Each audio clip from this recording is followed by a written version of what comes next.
Can I maybe ask how, with this idea in mind of seeing things from the eyes of Source, from seeing that I am awareness and appreciating, and yet, it's hard to do.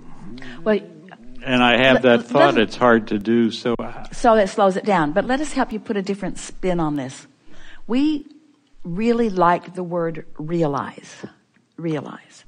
So you're following the conversation that we have about your vibration is out ahead of you, out ahead of the manifestation.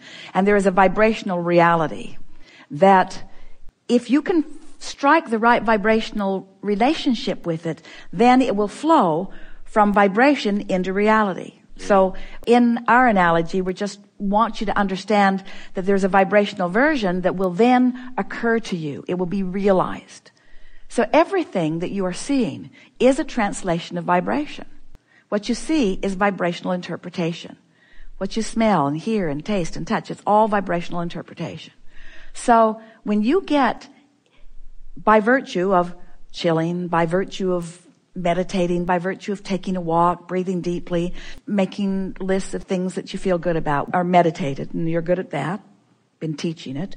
So when you have quieted your mind enough that you've stopped resistance and you allow your vibration to raise, what happens is, because there's no resistance, then that broader perspective, that Source perspective, flows into your experience. But Source knowing it, Source knowing it, that's what we meant when we were teasing you about how brilliant we are. But unless you are personally realizing it, then there's no advantage to us being brilliant. Unless we can pose it to you in a way that you can realize it, you see. So the higher your frequency, which means the more you meditate, which means the less resistance, which means the less negative emotion, then the more you, and we love the word, realize, the more you allow, the more you translate into something meaningful to you. You use the word I see it.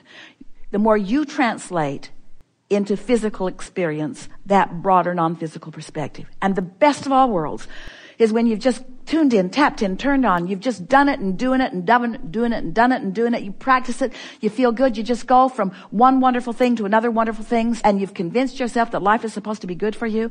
And then you allow yourself to be a constant, or at least a steady realizer of how Source feels about this world. And when that happens, when you're there, you look at a friend and you love that friend so much, you feel like you're just going to turn inside out. Because you feel about that friend the way Source feels about that friend. You get a glimpse of someone in trouble and you don't worry about them at all. Because you're seeing them in the way that Source is seeing them.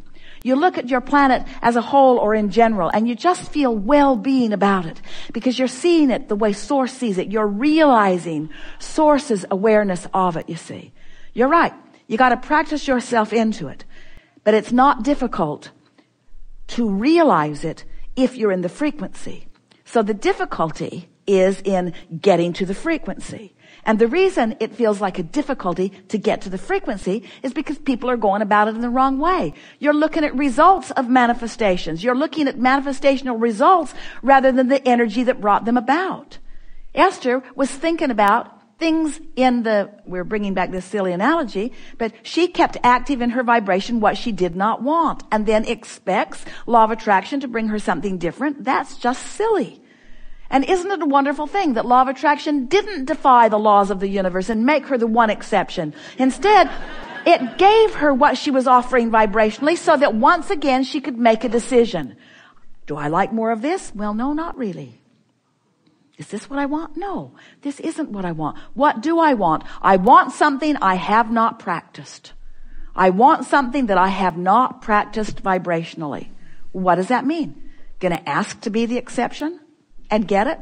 You're not. You might ask, but you won't get it. Your mother trained you to believe that you could throw a tantrum and get what you want. But the minuscule, puny little paltry stuff that flowed through that avenue was nothing in comparison with the well-being that comes to you when you line up with this energy that creates worlds. So we agree with you. It isn't the easiest thing to do, But when you understand it, as you now do, and you know that law of attraction is giving you evidence about how you're feeling and what you've got going on vibrationally, then you can control the outcome of your experience, and you can control the way you feel. It is a glorious experience when you realize that not only do you not have to have knee-jerk reactions to things, but that you can get out ahead of everything vibrationally and then attract only the things that you want to come to you. It's a wonderful thing to realize that you have the option of how you feel about everything. And the more you care about feeling good, the more you practice those options, and the more law of attraction delivers things to you in a way that you feel good when they come.